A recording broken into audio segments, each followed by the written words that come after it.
Olá, queridos, estamos aí para mais um culto hoje nesse dia tão especial, o dia da Páscoa,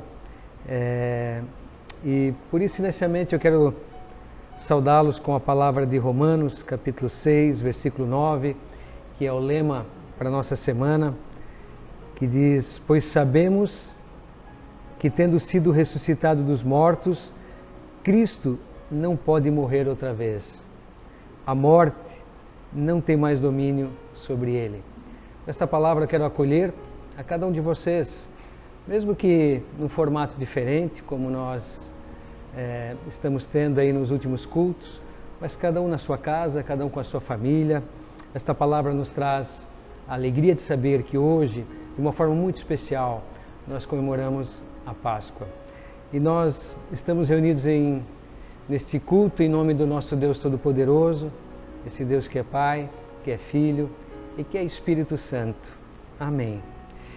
Queridos, como eu falei no domingo passado e hoje estamos aí tendo essa experiência novamente, e para nós todos é muito estranho ter que passar a Páscoa de forma tão restrita, né, sozinhos nos nossos lares ou com a nossa família mais próxima somente, não podendo estar no culto, não podendo estar presentes na igreja, no templo, como normalmente é todos os anos. Mas mesmo assim, isto não tira de nós o brilho daquilo que a Páscoa quer ser. Não tira de nós a importância dessa data para a nossa vida, para todo o nosso ser. E é uma Páscoa diferente. Normalmente nós estamos acostumados com a Páscoa onde há muito consumo antes, uma correria aos mercados, compra de presentes, compra de ovos, diante de tantas outras coisas. E esta vez estamos no básico. E que bom isso. Essa experiência é muito boa. A Páscoa também tem servido para muitos apenas como um feriadão, para poder sair, poder passear. E esta vez nós estamos no isolamento. Nós estamos confinados. E para nós isso é estranho, mas ao mesmo tempo quer comunicar algo muito importante. E talvez tudo que está acontecendo quer trabalhar a nossa vida, justamente até mesmo neste fato de estarmos na Páscoa e não podermos sair, de estarmos na Páscoa e não festejarmos como nos outros anos, de estarmos na Páscoa e não poder fazer aquilo que tem sido a nossa tradição todos os anos. Às vezes é importante uma quebra assim, para que nós possamos analisar a nossa vida, analisar a forma como fazemos as coisas e analisar também a nossa fé em Deus.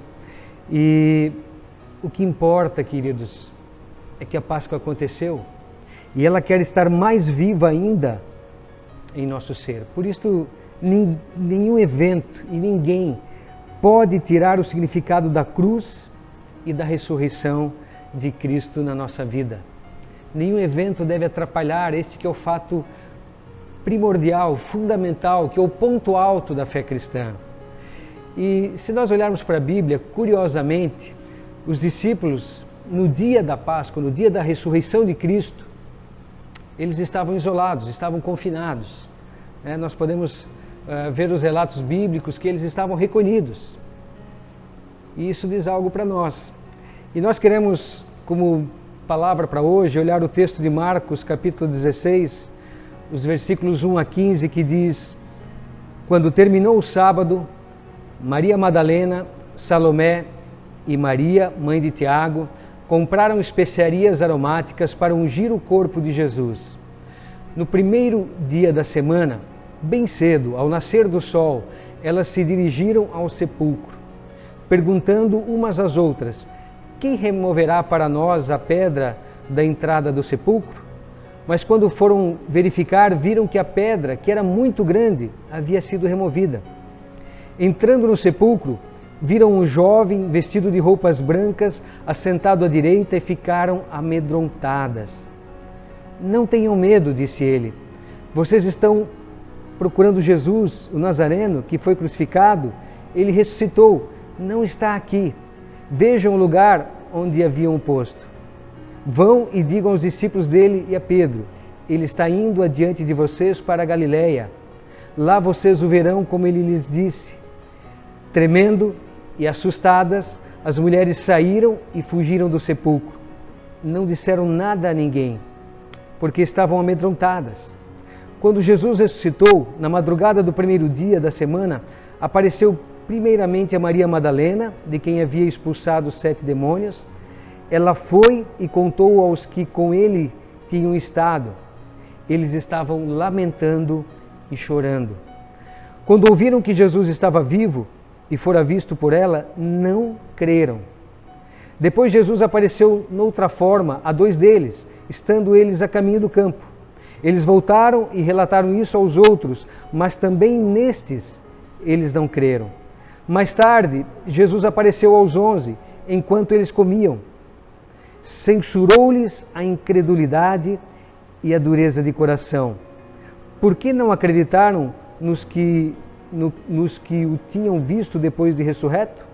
E disse-lhes: vão pelo mundo todo e preguem o Evangelho a todas as pessoas. Queridos, eu quero trazer alguns pontos interessantes quando a gente olha este e todos os outros relatos da ressurreição.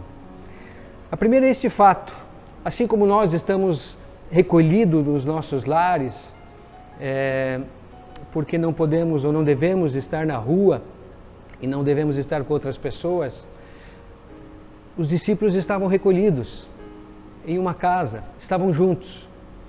E num primeiro momento que nós podemos perceber no texto é que o que tomava conta deles era o medo. Diz o texto que nós lemos, no versículo 5, as mulheres estavam amedrontadas quando ouviram o anjo falar. Depois saíram correndo tremendas e assustadas, e o texto repete, amedrontadas. Depois do versículo 10, os discípulos estavam em casa lamentando e chorando. E aí, queridos, o medo é natural ao ser humano. Os discípulos estavam com medo porque o seu mestre, aquele que se apresentava para eles como Deus, foi morto. E eles ainda não estavam acreditando na ressurreição. E estavam com medo. E é interessante, queridos, porque o medo é natural. E se você está com medo por tudo que está acontecendo, não fique assim tão assustado e não se sinta tão diferente das outras pessoas. Todos nós, eu também tenho os meus medos e todos nós temos medo. E o medo, ele é até saudável em alguns momentos da vida. Quem está com medo de pegar o vírus, se cuida mais. E é muito provável que tenha menos chance do que aquele que é mais corajoso neste momento. Então, o medo tem os seus momentos saudáveis. Mas aqui neste ponto, o que nós percebemos é que às vezes o medo também pode se tornar uma neurose. Ele pode gerar um pânico. E nós não precisamos chegar a esse ponto, queridos. Não precisamos deixar com que tudo que está acontecendo gere uma neurose em nós e muito menos que fique gerando pânico. Nós devemos ser cuidadosos, mas não deixar com que o pânico tome conta da nossa vida. O pânico, a neurose, ela pode desencadear um monte de coisas negativas na nossa vida, inclusive na imunidade, e aí também nos deixa expostos. Por essa razão, é preciso balancear. O medo até certo ponto é saudável, mas quando ele se torna extremo, ele é nocivo. E aí, queridos, o anjo disse para as mulheres: não tenham medo. Quando nós olhamos outros relatos, Jesus, quando se aproxima de muitos deles, diz: não tenham medo. E nós podemos crer nesta palavra para a nossa vida. Nós não precisamos ter medo, não precisamos ser neuróticos, nós não precisamos entrar em pânico. A segunda coisa, queridos, que nós podemos ver no texto é que, apesar de que os discípulos não estavam crendo na ressurreição de Jesus, mas eles estavam unidos, eles se mantiveram unidos, eles estavam juntos, eles estavam em uma casa. O que estavam fazendo talvez não fala tão explicitamente, além de lamentar e chorar, mas eles estavam unidos. E isso também traz uma lição para nós como cristãos. Naquela época eles eram poucos, eram os discípulos e alguns outros que andavam com Jesus, mas eles já estavam unidos. E nós somos cristãos e estamos cercados de outras igrejas cristãs, de outras denominações, e independente de qual denominação possamos pertencer, mas Jesus, naquilo que Ele fez na cruz, na obra que Ele fez, no perdão que Ele trouxe, na vida nova que Ele trouxe para nós, deve fazer com que nós cristãos estejamos unidos. Isso é um testemunho bíblico.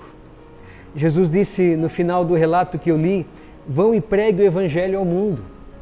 E amados, nós não podemos deixar com que cores denominacionais, com que detalhes doutrinários, com que questões políticas nos separem. Pelo contrário, existe um ponto central, que é a cruz de Jesus e a sua ressurreição. E este ponto quer nos unir cada vez mais e quer nos chamar a esse testemunho ao mundo. Devemos estar unidos. Certamente, tudo que vai acontecer agora vai gerar fome, vai gerar desemprego, vai gerar um monte de problemas. E se nós, como cristãos, nos unirmos e procurarmos ter uma ação de diaconia, de serviço ao próximo, e para isso a gente vai precisar de ajuda de todos, vai precisar com que os dons se coloquem a serviço do Senhor, certamente vamos dar um testemunho ao mundo de que Jesus morreu sim, mas Ele ressuscitou, está vivo, e aqueles que vivem com Ele estão unidos, pregando o Evangelho e vivendo o Evangelho. Uma terceira coisa, queridos, Jesus repreende os discípulos por causa da dúvida deles. As pessoas que iam tendo contato com Jesus na ressurreição vinham para os discípulos e anunciavam: Ele ressuscitou, Ele está vivo. Mas eles continuavam duvidando. Havia uma incredulidade muito forte no coração deles. E sabe, queridos, nós cristãos conhecemos essa história desde a nossa infância. Muitos fomos batizados em nome de Cristo e frequentamos a igreja desde então. Mas talvez as nossas atitudes demonstrem que a incredulidade, às vezes, ela é muito forte em nós, embora não queiramos admitir. Mas quando nós nos rendemos muito mais às coisas que Deus criou do que ao próprio Deus, isto se chama incredulidade. Quando nós confiamos mais naquilo que nós produzimos, na segurança que nós tentamos criar para a nossa vida, nós estamos dizendo: Senhor, eu não confio em Ti totalmente. Eu preciso ainda fazer a minha parte. Quando nós confiamos mais em governos ou nas coisas que Deus criou, isto é idolatria. E de certo modo, tudo que está acontecendo agora está derrubando todas essas coisas, todos esses ídolos. E isto é bom, é saudável, para que eu e vocês possamos olhar para o nosso coração e perguntar: a nossa segurança, nossa confiança, a nossa vida está depositada em quem? Nos bens materiais, naquilo que nós construímos, ou está em Cristo? É um bom momento para refletir sobre isto, queridos. E uma quarta coisa: à medida que esses ídolos são derrubados, à medida que eu e vocês tomamos consciência de que Jesus é o centro e de que nós podemos crer porque Ele ressuscitou, Ele está vivo, isso deve mudar todo o nosso ser, as nossas atitudes, a nossa forma de ver a vida. E Ele está presente conosco. Eu gostei do que aconteceu certa vez na vida de Chesterton. Ele estava dando uma entrevista e o repórter perguntou o seguinte para ele: se o Cristo ressurreto aparecesse repentinamente e nesse mesmo instante estivesse em pé atrás do Senhor, o que o Senhor faria? Chesterton olhou bem nos olhos do repórter e disse: Ele está. E sabe, queridos, essa certeza, Ele está aqui, Ele está contigo, Ele está no teu lar, na tua casa, na tua vida. Ele ressuscitou e está vivo. Hoje nós comemoramos este que é o ponto central. Se não tivesse ressuscitado, não estaríamos aqui. Não haveria razão para fazermos este culto. Mas Ele ressuscitou, Ele está vivo. Ele mostrou que a morte foi vencida. E pelo fato de a morte ter sido vencida, eu e vocês que vivemos com Cristo, estamos seguros. Nenhuma situação deve nos assustar ao ponto de a gente entrar em pânico. Porque mesmo que venhamos e um dia vamos passar pela morte, Mas a ressurreição é o que fala mais alto para nós, é ela que determina a nossa vida. A ressurreição deve mexer com as nossas atitudes, a ressurreição deve mexer com os nossos relacionamentos, a ressurreição deve mexer com o nosso trabalho, a ressurreição deve mexer com a nossa visão de mundo. Ela deve mudar a nossa vida, independente das circunstâncias. E por essa razão, queridos, o dia de hoje, ele não deve ficar restrito somente ao domingo da Páscoa. A ressurreição de Cristo é algo que muda todo o nosso dia, o dia todo o nosso ser, e através do nosso testemunho, através do testemunho da Palavra de Deus, quer mudar a vida daqueles que ainda não creem em Jesus. Os discípulos no primeiro momento duvidaram, mas à medida que eles foram tendo contato com Jesus, a vida deles foi sendo transformada e eles foram crendo e confiando, e muitos deles colocaram a sua vida em risco, em perigo, e muitos deles morreram perseguidos por causa de Jesus. Mas eles morreram em paz, felizes, alegres, contentes, porque eles sabiam que a morte não tem a última palavra. Eles sabiam que Jesus estava com eles, e até porque é promessa.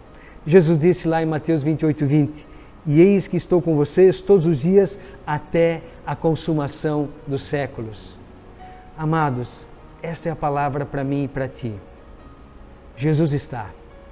Ele está comigo e contigo. Ele está vivo. Ele está de olho na tua vida e na minha. Confia nele. Faz da Páscoa algo concreto e presente na tua vida.